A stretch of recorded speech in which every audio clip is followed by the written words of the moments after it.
Ему было всего 26. Султан Даутмирзаев погиб 7 лет назад во время проведения одной из спецопераций в Грозном. Во время обстрела сотрудник ОМОНа закрыл с собой товарищей. Указом президента его удостоили звания Героя России посмертно. Сегодня в семье Даутмирзаевых в очередной раз собрались его друзья и сослуживцы.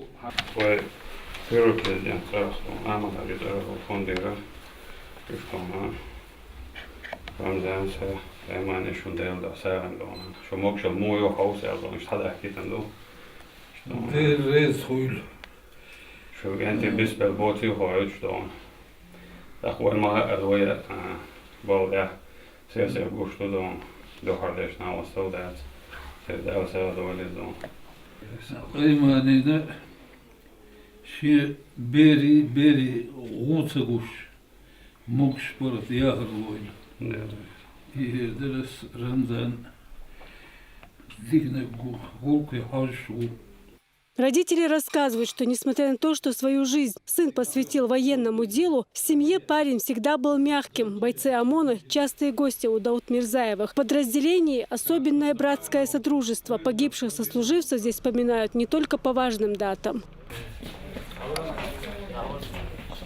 А в этой семье из селения Гойты погибли 2 сына – Ахмед и Валид Мустаевы. Братья отдали свои жизни во имя мира и стабильности республики. Матери погибших сыновей также оказали материальную помощь.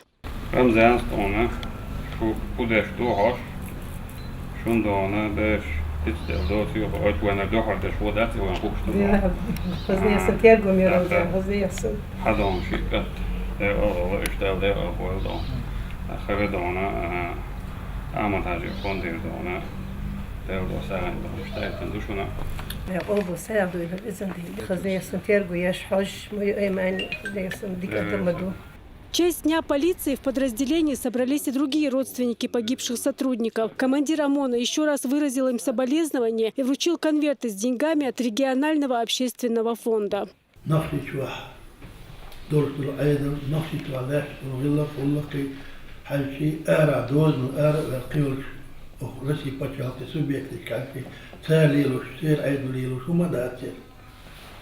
Fond Kadyrova titel Ayman Tjugo Hoyos Aldo Teri Dal Saadi. Kilos Dale Dade. Dal Moxmas Ishili Leilson, Uli Besli Bil Shuli. Понятие Вицеберна, да, Сидович, да, Ашлич. По сравнению с другими подразделениями МВД в ОМОНе самое большое число погибших сотрудников. Каждый из них отдал свою жизнь, защищая закон и порядок. Луиза Андеева, Руслан Балаев, Ибрагим Налаев. Новости.